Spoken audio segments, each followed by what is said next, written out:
Hey there, Dr. Larry here. I've been wanting to share my government benefit story for a while. I'm the poster child of how much the current government social services program benefit a person, specifically Medicaid, or California likes to be different and call it Medi-Cal, and Social Security. At the tail end of the Reagan presidency and the beginning of the first Bush administration, I was injured in a hit and run automobile accident and became a quadriplegic. I was 19 years old, still living at home, and still lucky to be on mommy's health care plan.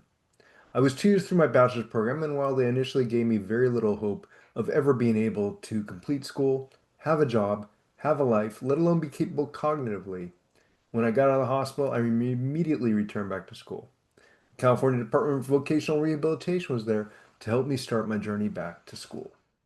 Social Security recipients are deemed automatically eligible and don't need to go through an approval process. I had been thinking of becoming a psychology major, and the accident only cemented my decision, as I had adapted and adjusted so well that I figured that I could use that to help other people. Due to a clause in the federal student aid program, the thousands of dollars that I had already amassed in student debt were wiped away because I was disabled. Medicare now became my secondary health provider until I aged out of my mom's healthcare plan. When that happened, I became eligible for Medi-Cal. Department of Rehabilitation paid my tuition, my books, transportation, and any other education-related expenses that I had. They weren't too happy with my decision to continue at UCI because, in their eyes, I could get a job with a community college degree. But since I was already 2 years into the program, they agreed. Now that I was disabled, there were a lot more health maintenance appointments I had, and those were all paid for by Medi-Cal Medicare.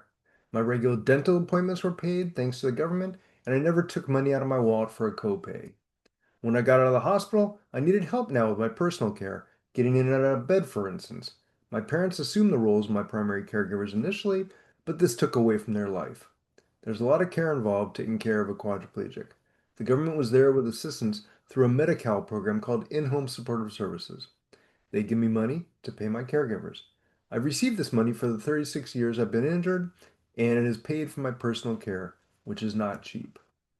I was working a couple part-time jobs before my injury, and afterwards, returning to becoming an income earner was not in the cards, nor on the horizon, until I finished school and became settled in a normal routine.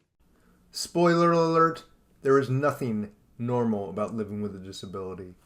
Therefore, I was eligible for SSI, $860 a month. Later on, when I started working, I became eligible for SSDI because my work credit had built up enough for eligibility. At first, I could not earn more than $960 a month, otherwise I was deemed to have significant gainful employment and did not need SSDI. There are work incentives that do allow you to earn more than that amount initially, called the PASS program, but after a while they consider you significantly gainfully employed. I'm rich, biatch! Plus, the money has to be used for something towards your employment, such as a vehicle or computer equipment. The amount one can earn increases with the cost of living every year, 3%. As you can imagine, it does not really accurately reflect the cost of living. I had not reached my vocational goal and did not have a significantly gainfully employed job, so the Department of Rehabilitation kept me on as a client. My ultimate goal was to become a therapist, possibly a psychologist. They did not pay for my first year of my master's degree because, according to them, I should be able to get a job with a bachelor's degree in psychology. Transportation, I wasn't driving, and was dependent on buses, and physical limitations held me back from work. During my master's, I was working, but as an unpaid intern. I kept in touch with the department, and I'm guessing because I was succeeding in school, they decided to help me with my second year. After my master's degree, I was now at a crossroads. Do I limit myself with what a master's can offer me occupationally, or do I pursue a doctorate with more doors open?